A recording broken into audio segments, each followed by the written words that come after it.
Right, good afternoon.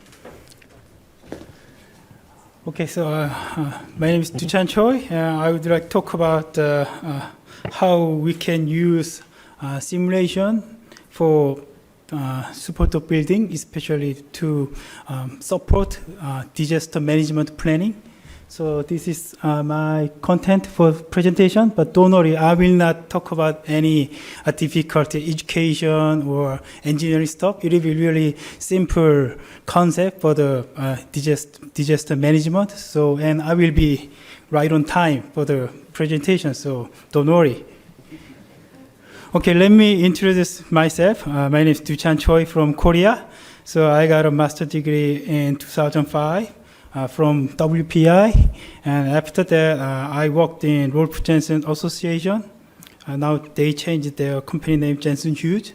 So at the time I worked with the original Pathfinder, like 2D version, and I worked for the all different kind of super tall buildings. And after came back to Korea, I worked in KF UBIS in Korea. Which is the largest fire protection engineering company in Korea. And I also teaching in university for PBD and Pathfinder, FDS, PyroSim stuff with the Thunderhead educational license. So thank you, I really appreciate that. So this is my project experience from Burj Khalifa, Dubai Towers, 101 Towers, 151. Doha Convention Center and Towers, BIFC, and Lotte Tower. So, anything? Today is my birthday. Okay.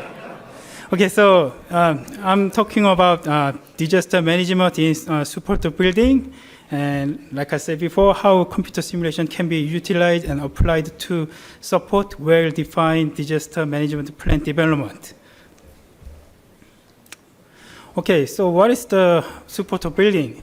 So actually there's no definition or dictionary definition, but CTBUH said support of building is over 300 meter and megatall building is over 600 meter. So I believe right now in the world, 3 megatall buildings and almost 100 support of building in the world currently. So the feature of support building is, as you know, the building will be mixed occupancy type because the owner wants to get money from the building, right? So they want to put all the occupancy type and they want to sell all their properties. So there can be hotels, office, some nice restaurant, observation decks. And it can be a kind of, like, it's not just a building. It will be a kind of like small or mid-sized town. Because there can be several thousand people to maybe sometimes over 10,000 people will be in the building. So it's kind of like small city. And of course, because of the building and building size, the protection system will be very high end. So the minor probability of disaster scenarios, minor chance. But if fail to respond to the minor emergency event, the severity or casualty of the disaster will be greatly amplified. So that's why we need to provide unique and innovative and well-engineered management and planning is required. Okay, so this is today my project building for this study. It's called Lotte World Tower, located in Seoul, Korea. Will be 555 meter height and 123rd story building. So it looks like this. And this is a site plan. So this is the support building, and including all some malls and concert hall. So like I said, the building is also mixed occupancy type. So from the top, there will be observation deck, private office, hotel, or residence and office. So it's all mixed occupancy type with various occupants from all different countries. Yeah, seeing is believing. So this is the last month picture. So they already finished all the exterior works. So this will be finished, the construction will be completed by the end of this year. And this is me. I'm at here, 555 meter, the top of the top. So it looks really like scared, right? Yeah. All right, so the building is actually the building goals and object is making the most safe building in the world. So based on the support building concept, it will be defended in place with area of refuge floor. So it has 5 refuge floors, and all the active passive systems is enhanced and redundant, having redundancy. And exit capacity is also really, like I say, a huge amount. So it has like 4 exit stairs. It is a stairway pressurization with fire rated, and the exit width is 1.5 meter, which is really wider than normal stairway. So what was the disaster? So like I said, there's a lots of different definition for disaster, but in general, a disaster is a sudden event that seriously disrupts the function of a community or society, and in this case, a building, and causes human material losses that exceed the community's or building's ability to cope using its own resource. So there can be various emergency situations, from a minimal accident or a small fire case to major hazard like earthquake, terrorism, bomb threat, something like that, will impact on the building and occupant. So if you fail to respond, a disaster can arise from this hazard or minor hazard event in super tall buildings, and the severities, casualties of the disaster will be greatly amplified. That's why we need to provide and develop the really well-engineered disaster management plan from the beginning. So we developed the possible disaster scenarios with these 4 categories for the buildings, and it has all the detailed possible scenarios. So it will around 24 scenarios. And based on these scenarios, we developed the disaster management and emergency response plan for the building. So this is a emergency evacuation concept from CTVH. So this is a total emergency evacuation or total full evacuation. So all occupant from building will evacuate to the outside. And this case is a staged evacuation. So this is only some part or some portion of people or occupant will evacuate to area of refuge or ground floor. And this fractional means only a small group or small people, like VIP evacuation for security issue. So use this kind of concept. So based on this concept, we also developed a similar concept for the tower evacuation concept, like 3 kind of concepts. Okay, now so let's talk about the 5 features using simulation study to support and help make more detail of disaster management plan. So there are 5 features. Okay, first thing is I just said the original purpose of the fire and egress simulation. So based on PVD approach, so we will compare an ASET time and RSET time. There's a typo, RSET, to study about the life safety assessment. So I think all of you know this kind of stuff, so I just skip with the picture. So ASET, RSET, you know what I'm talking. So yeah, similar things. The compare of the modeling and make a pass or fail based on our performance criteria. Yeah, it's some FDS a slice file for temperature, and some smoke view, and 3D smoke. And this is a elevator assist evacuation study, as known as lifeboat evacuation. In super-top buildings, no one want to evacuate by stair. I mean, by walking. Everyone want to use elevator, but it cannot be done. So it is the most important thing is who will use elevator and who will use stair and who will stay in area of refuge floor during emergency and disaster situation. So we are making all the possible scenarios and doing simulation study to optimize elevator evacuation planning.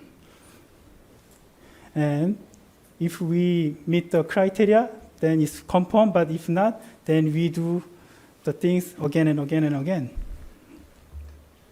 Yeah, so we developed all the possible scenarios, especially for the ratio of the occupancy evacuation for stairs and elevators.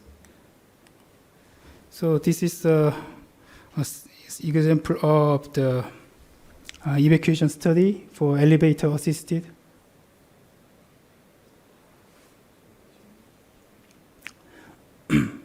Yeah, it's not easy to capture a good video because of the size of the building. So I hope maybe next version, Thunderhead Engineering will upgrade all the capture and making video stops. Yeah, so here is a area of refugee flow. So people is too slow. Yeah, now so people waiting for the elevators, or some people should go to down to the stairway. Yeah, this. And there's a second area of refugee flow, yeah, around 80, level 80. So there are some bottleneck queuing. Yeah, it's really fast, so it's not easy to see, but yeah. Yeah, and here's the ground floor. They are evacuating. Okay. So after this works, continuously works, we found the best ratio based on our goal times. So our optimization number is 55% of people will use elevator, and the other amount will use stairway. So we need to make, based on this number, we need to control the people to do this during the emergency or disaster situation. Okay, next item is a major focus point of disaster management with evacuation simulation study. Yeah, so we did a lot of the simulation works, but it turns out, as you know, in real world, it's really different than simulation world, because Pathfinder world is kind of ideal world, and there can be lots of human factors, and disaster manager or disaster responder, emergency responder, they are not all the fire engineer.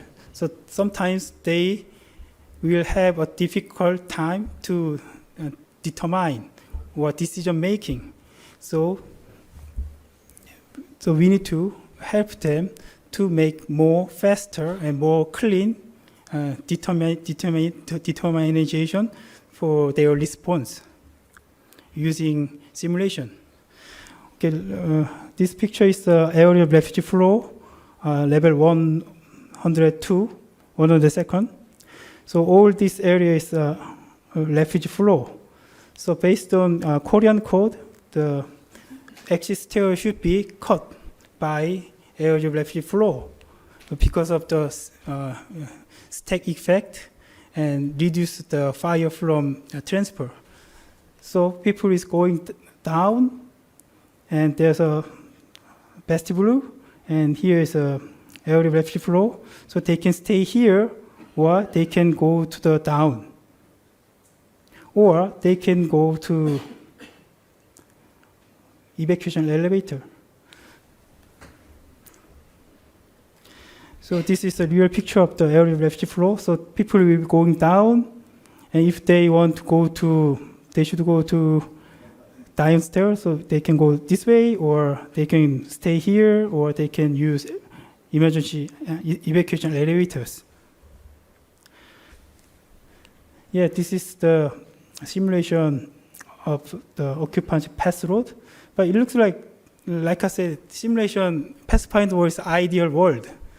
So people is really easy to find their location, but in real world, during panic situation, some people can go this way.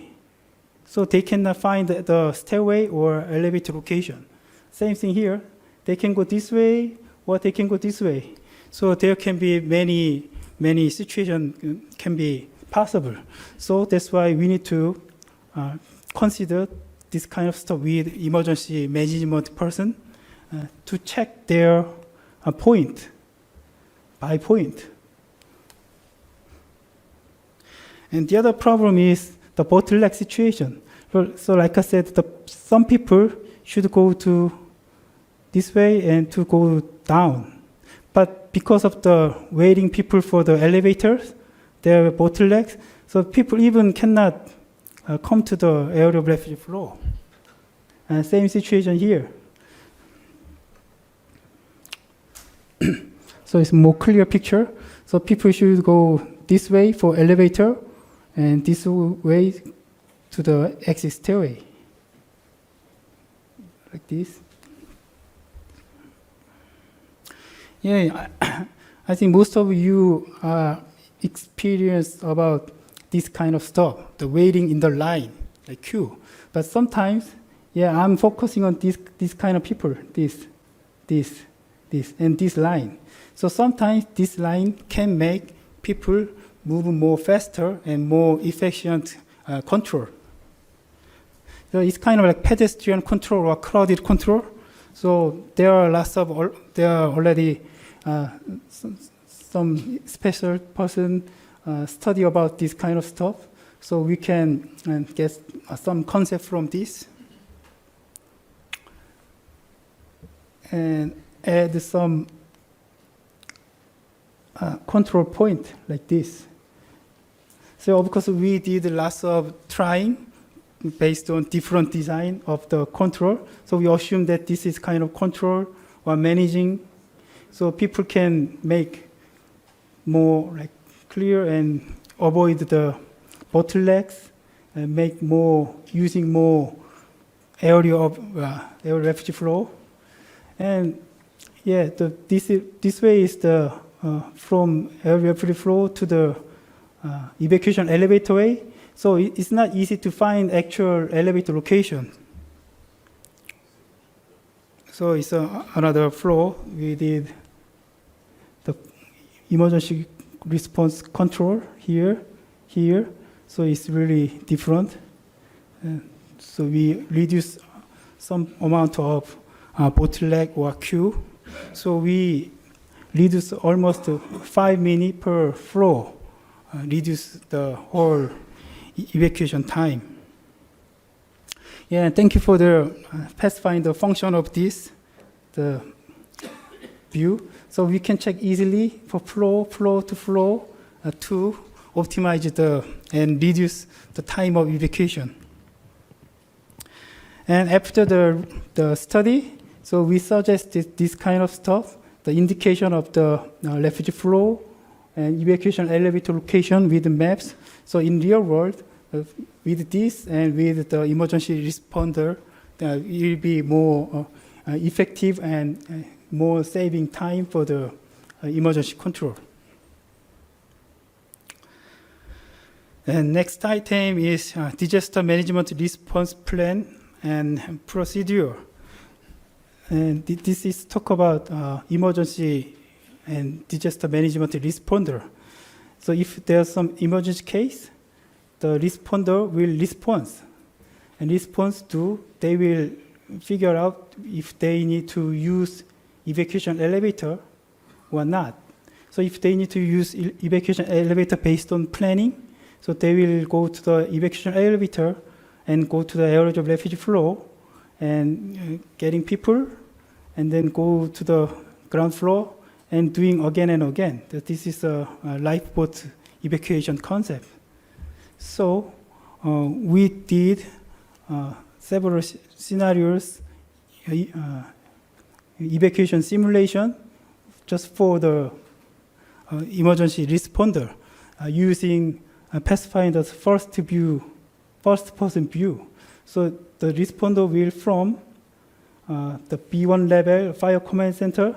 So he will move to their designated evacuation elevator and go to the areas of refuge floor.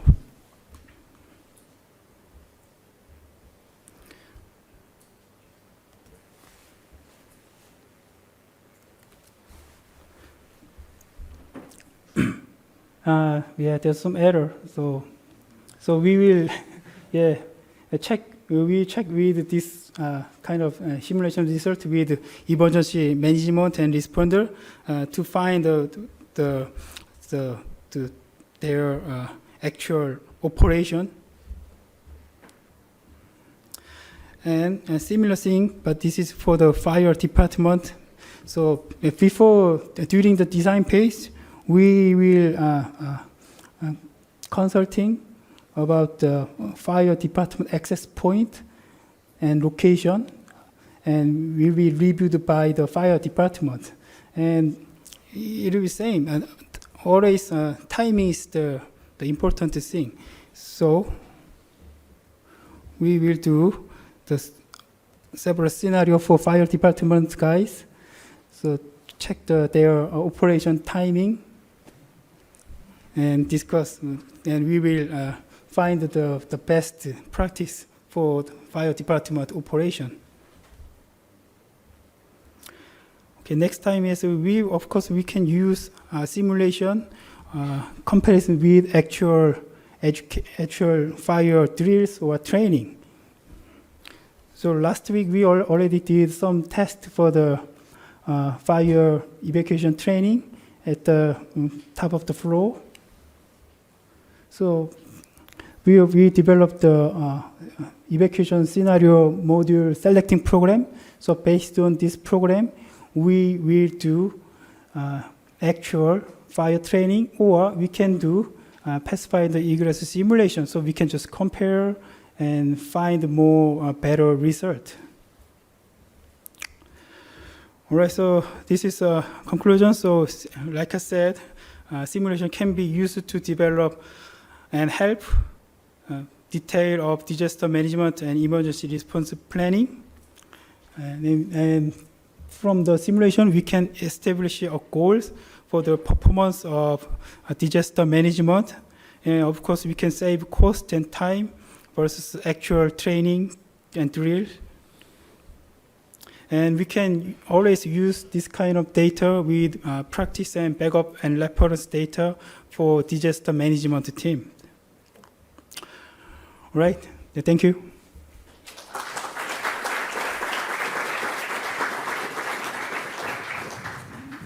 we have questions?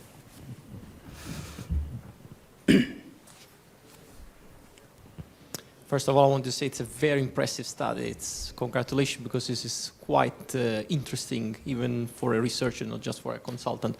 I have some questions about usage of stairs versus elevators, because I've been doing myself research on this, and other research groups have done studies on this.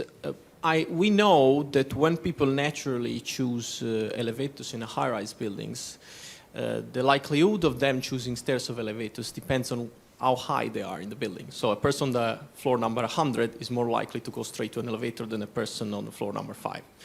And there are different studies that look at correlations between number of floors where you are and the choice of stairs versus elevators. I see that you did an interesting sensitivity analysis looking at different usage of stairs and elevators. And we also know that people will not likely to be waiting more than 10 minutes for elevators. This is something also investigated in research. So my question is, how do you plan to enforce people to wait for an elevator if this time exceeds the 10 minutes time wait, or if you plan that this is not going to be a long wait for them because you have a lot of elevators? Because I could not figure out how many elevators you have in the building? Because I guess you have some for the lifeboat, and some of them instead are more between refuge floors, because that's how it's generally done. Yeah, that's very good questions. And actually, that will be our big challenging issue. Yeah, like I said, everybody wants to use elevators. Yeah, I try to walk from the top to the bottom. Even I'm a really healthy people, but it will be very difficult. No. So I don't want to use stairway. But without the control, it'll be all confused and all be panicked. So that's why we did this kind of works and talk with emergency management planning team. So that's why we need to several people to control actual emergency situation. So you So have it means stuff in place. it means in their office, their fire command center office, some people should always stay in the building. So it's kind of like planning.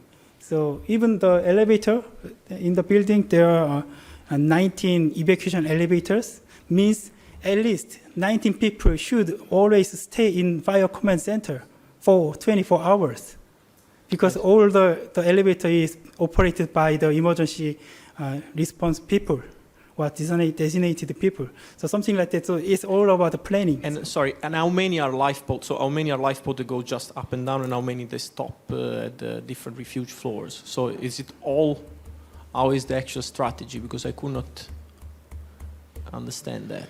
Okay, so we have 19 evacuation elevator for lifeboat systems.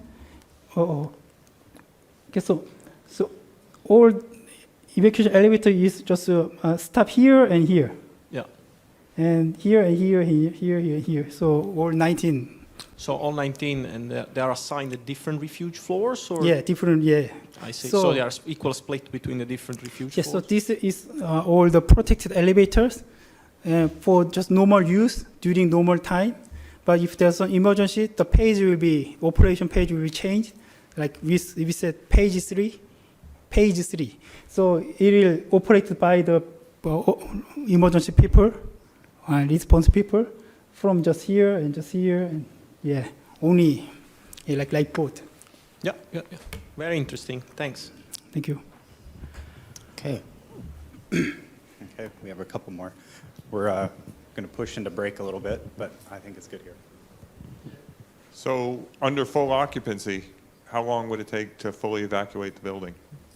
It's kind of a confidential secret, but our goal is 60 minutes. 60 minutes? Yeah. So I think we meet the goal. It's impressive because I did some simulation study in a 54 building. I got more than an hour. So it's with the building I was half the size. I got way more, and I had 24 elevators. Yeah, but Very well planned. so that's why during the design page, we did lots of engineering works to meet the goals. So having really fast elevators, and like I said, the stairway width is really huge. 1.5 meters is really huge. So sometimes people, like 4 rows of people can going down at the same time, 1.5 meter. So it can, yeah, I think we. What about the elevators? You have quick elevators. Yeah, it's really fast elevator, like super high speed elevators. Okay, thank you very much. Very nice. Thank you.